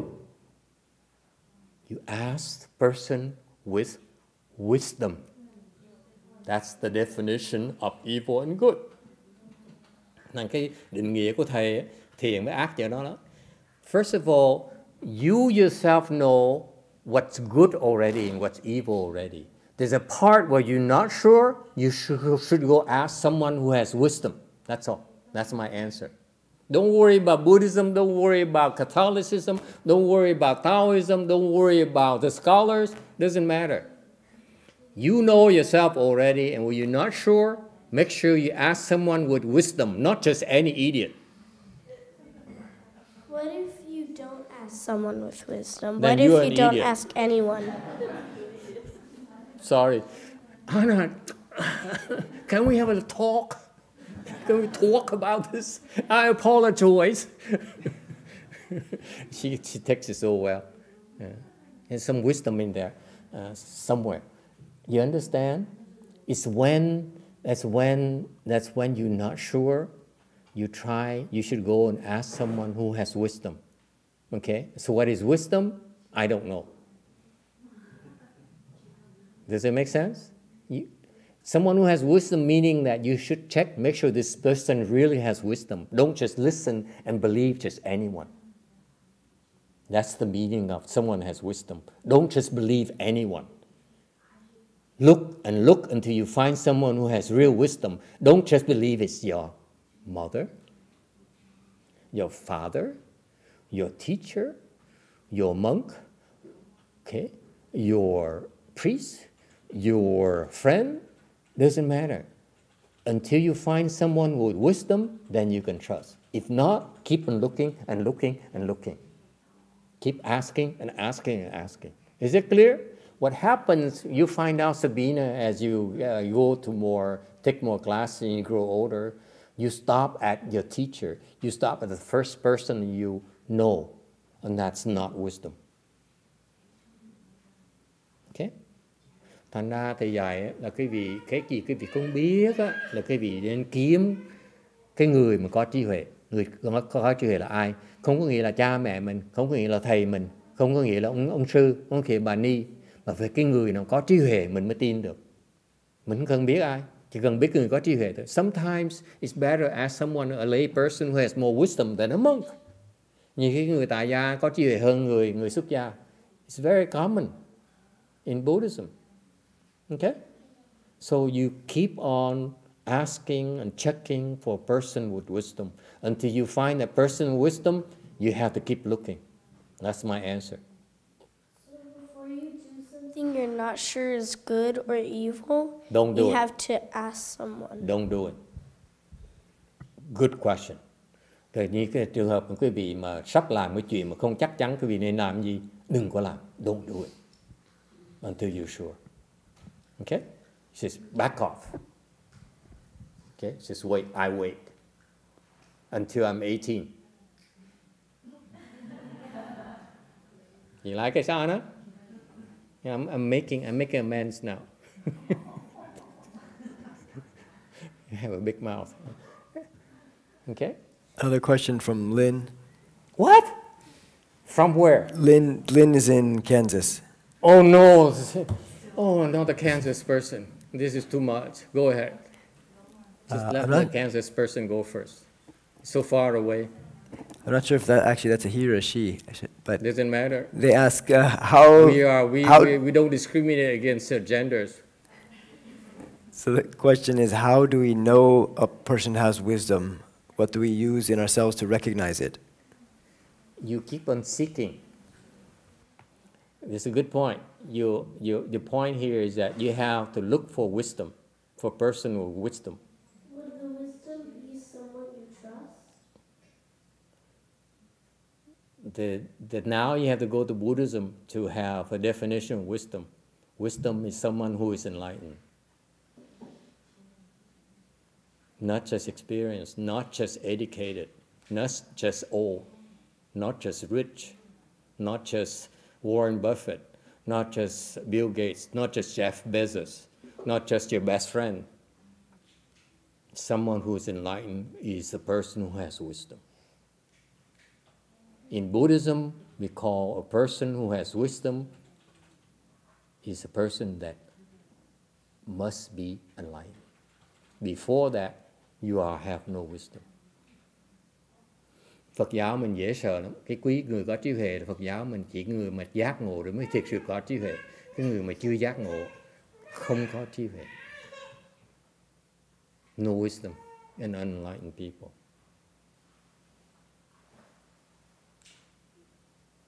Questions? Does it help, Sabina?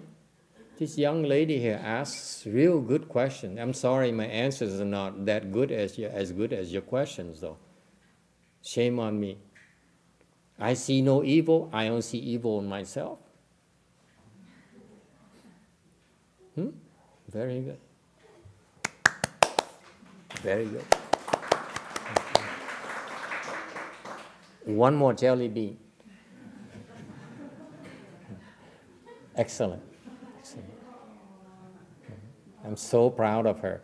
I mean, she's my disciple too, you know. Đệ tử của thầy mà. Giỏi, nó hỏi thông minh dễ sợ. Such good questions. Okay? So for the Kansas person, in Buddhism, we have a clear delineation of wisdom and non-wisdom. In wisdom in Buddhism is a person who is enlightened. Is it clear? Phật giáo mình hay lắm. Mình rõ ràng người có trí huệ là cái người giác ngộ mới có trí huệ. And how do you know? That's her next question. That's what she means, I think, the internet people. Okay? You know, you don't know. That's why in Buddhism we have a system, a referral system called call a lawyer.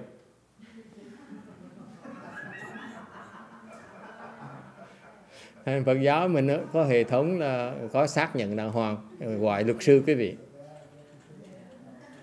Okay? In Buddhism, what is that referral system? It's called a patriarch. That's for sure. If you hear patriarch, that's a person of wisdom. Phật giáo mình tổ đó, cái chữ tổ đó. In Mahayana, not Hinayana, not the other Vietnamese Mahayana, whatever. No. Chinese Mahayana, when you call patriarch, that's wisdom right there.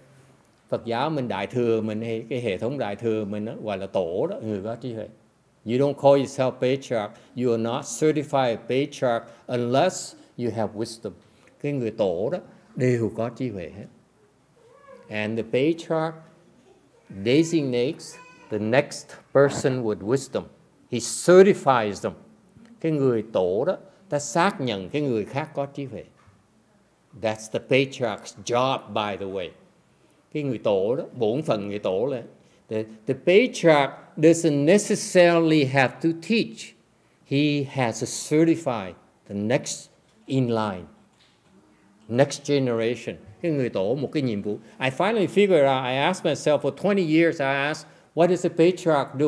Thầy 20 năm trời thầy suy nghĩ, tại sao ông tổ, chị tổ làm cái gì? Because I saw many patriarchs, they don't do anything. I can think of this second patriarch who doesn't do a damn thing, you ask me. I mean, Anna, I apologize. It's just a bad habit. It's just evil habits in me. But you understand? In Mahayana, I wonder for a long time, I said, what does a patriarch do? In Mahayana, why they call these people patriarchs? And they don't call the other people patriarchs. Cô còn ngân biết, thầy thắc mắc cái chuyện này 20 năm mà thầy hỏi tại sao bên Đại Thừa mình có cái hệ thống tổ sư, mà bên kia họ không có. Tiểu Thừa nó không có. Hinayana, they don't have it. No one has it. Mahayana is very clear. For us, Mahayana, something called patriarch, that's it. You're safe. They have wisdom. Nên Đại Thừa mình, cái danh từ rất là đặc biệt. Let me repeat for your sake, especially Kansas people, the Kansas people, okay? Only in Mahayana patriarchs are they certified to have wisdom. Outside Mahayana, a lot of people call themselves enlightened, call themselves patriarch. It's not the same. In Mahayana, it's just like a vehicle identification number. You certify to be, you know, like your phone has a certain ID that has been verified to have wisdom, to be enlightened. In Mahayana, we have that system called patriarch. And so the patriarch's job is not necessarily to teach, but one of the very important jobs that the patriarch does is to certify that the next generation has wisdom. That's critical for us. Thành Phật giáo mình, Đại Thừa mình đặc biệt chỗ đó. Nguyên thủy không có. Cái hệ thống có Đại Thừa mình nó có thôi á. Là cái người tổ, thắc mắc chuyện này lâu rồi. Người tổ, người ta không cần dạy nghe con Ngân. Nhị tổ chưa cần dạy. Mà nhị tổ phải cần xác nhận cái đời thứ ba là ai. Người có trí huệ. So the patriarch has to certify next level, next generation, lower and the future generation, who has wisdom for us to come and ask for instructions, ask for clarifications. Thành người ta xác nhận người tổ đó để mình có thể tới gặp những người tổ đó mà xin giải quyết những cái thắc mắc của mình. That's in Mahayana only. Yes? What if the next generation does not have wisdom? They always have it. You just don't know. You can be assured, Sabina, that the next generation has been certified already. That's what the patriarchs do in Mahayana. So my teacher is Master YongHua, a great teacher. Okay? He's a patriarch. So before he left, he certified a group of people who are enlightened already. He certified that before he could leave. Chẳng hạn như làm sao mà cái mình biết được thì ta nói mình cái hệ thống tổ, chẳng hạn như Ngài Tiến Hóa là một vị tổ, okay? Đời trước thì trước khi mà Ngài chết á, Ngài bỏ đi, Ngài phải xác nhận cái đời sau ai là người có trí huệ. Ngài đã làm rồi. He did that already before he could leave. Trước khi chết phải làm cái đó mới có quyền chết. Dễ sợ như vậy.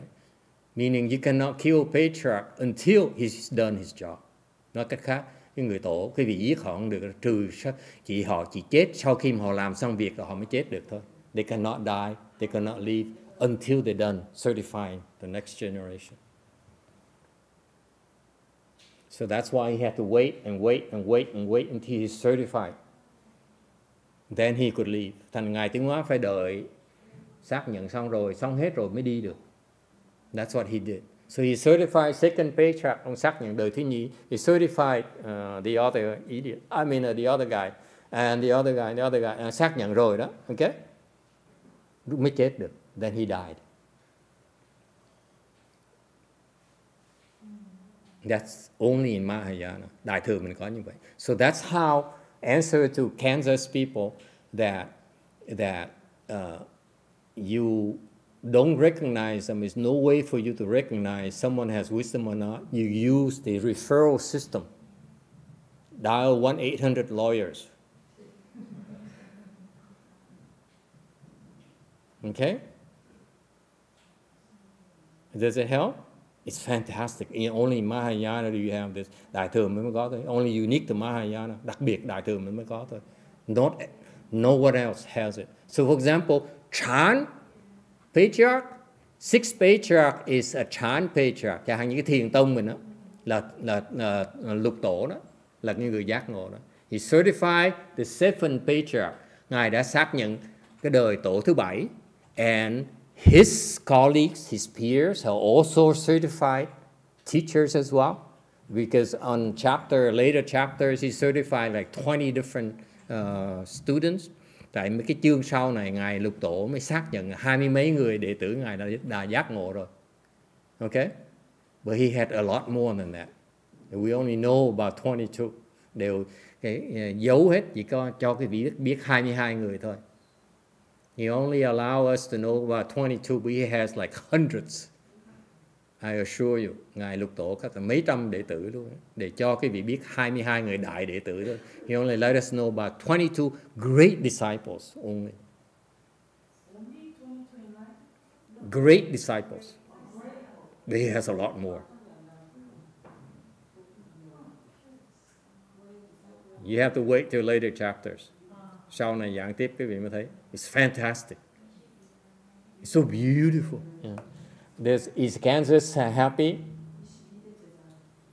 If they're not happy, they complain. Don't worry. Yes, okay, any other questions? Yes. Just slide 52. We cannot get beyond 52. Ngày hôm nay nồi kẹt. Một tấm thôi. Yes, ma'am. So in Korea, we found two enlightened monk, right? So when they became the bodhisattvas, they don't have the patriarch system, but do they know they reached certain enlightenment themselves? They know they are supposed to... All the people certify them. Other people come and certify them? Yeah, the Chinese certify them. The Americans certify them. Oh. They don't need to further certify themselves, but we certify them. Oh.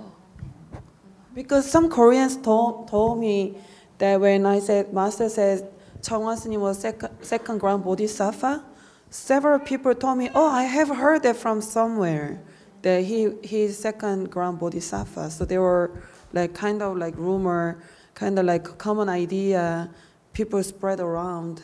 I don't know where they came from. Because the other people certified him already. We're not the first.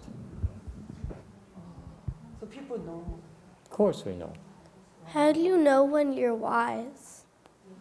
How do you know when you're wise? How do you know when you have wisdom? You know when you become such a nice person. Okay? Yeah. You see no evil. You hear no evil. You think no evil. You speak no evil. You do no evil. That's when you know. Naturally. Okay? Good question. Hỏi làm sao biết mình là có trí huệ? Thầy nói cái vị có trí huệ khi mà cái vị không thấy ác, không có nói ác, không có nghe ác, không có làm ác, tự động mình biết mình có trí huệ. You know you have wisdom immediately. Okay? And by the way, the people with wisdom is a fact that when they have wisdom, they know they're enlightened. Okay? Cái người mà có trí huệ, cái người mà có giác ngộ, ta biết người ta giác ngộ. They know they enlighten themselves. So they know they have wisdom. Họ biết được.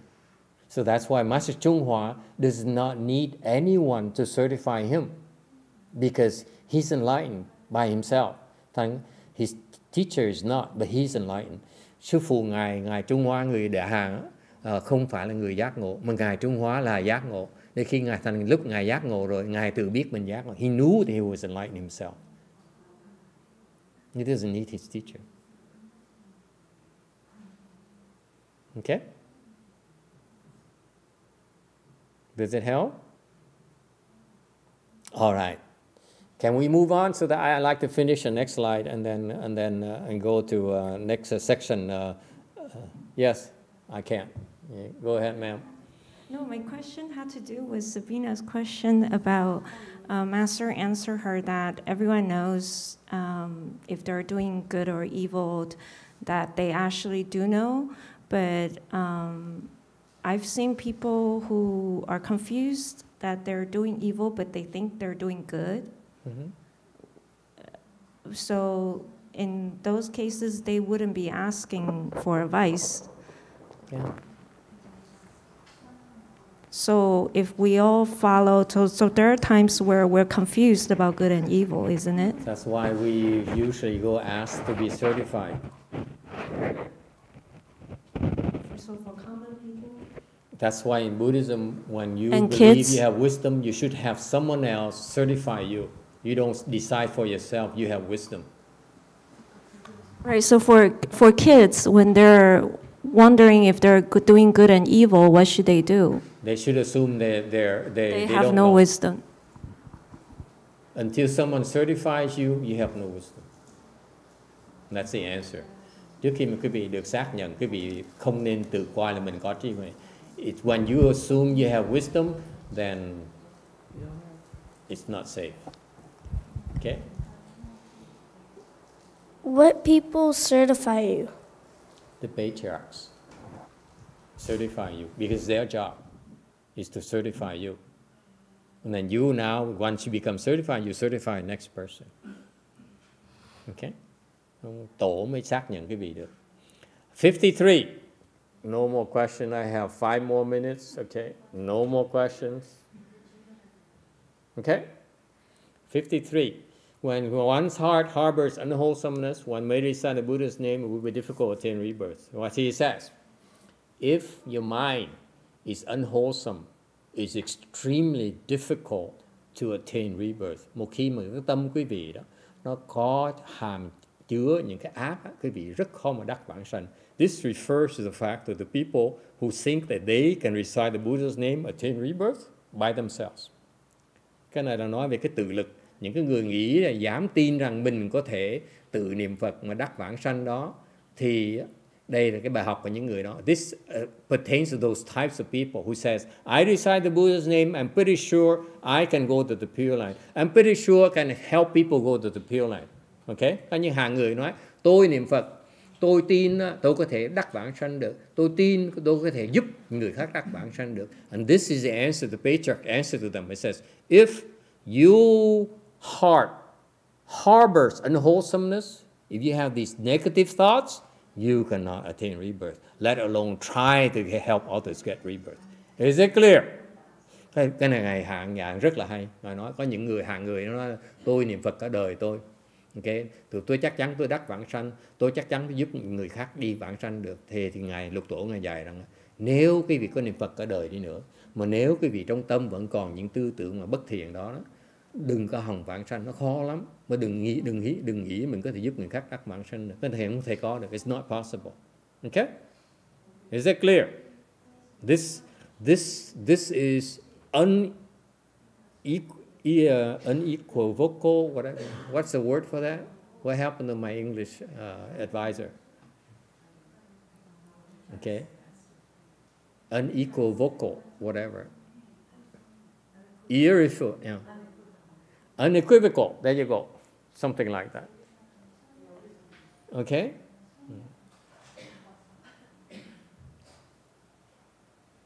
Questions? Ai thắc mắc gì không?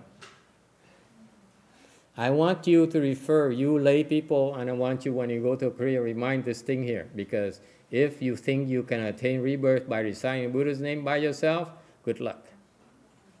Cái này chứng minh cho quý vị thấy rằng có những người ta tu tịnh độ, ta nói tôi niệm Phật thôi, tôi chắc chắn tôi vãng sanh đó. Thì cái Ngài Lục Tổ Ngài trả lời cho quý vị thấy đó.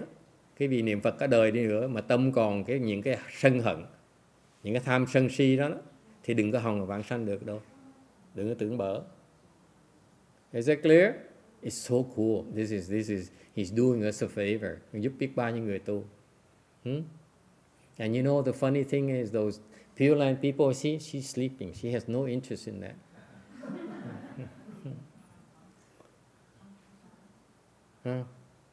Mấy người tu tịnh độ cứ nghĩ là mình ngon lành tu niệm Phật cả đời, tu chắc chắn vãng sanh, đừng có hòng.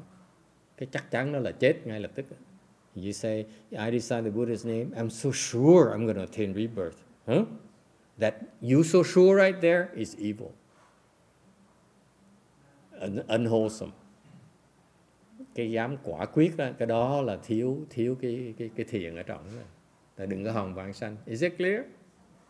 So cool. This teaching is so beautiful. Next time you go to slide 54. Is it okay? Tuần sau mình tiếp tục 54. And thanks to Sabina's presence today, we finished 2 slides. Nhờ cái cô Sabina ngày hôm nay mình giảng được 2 câu. And I apologize again to her mother. And we have I will wash my mouth. We have people from Barcelona, Kansas, Iowa, and Seoul on the chat. Oh my God.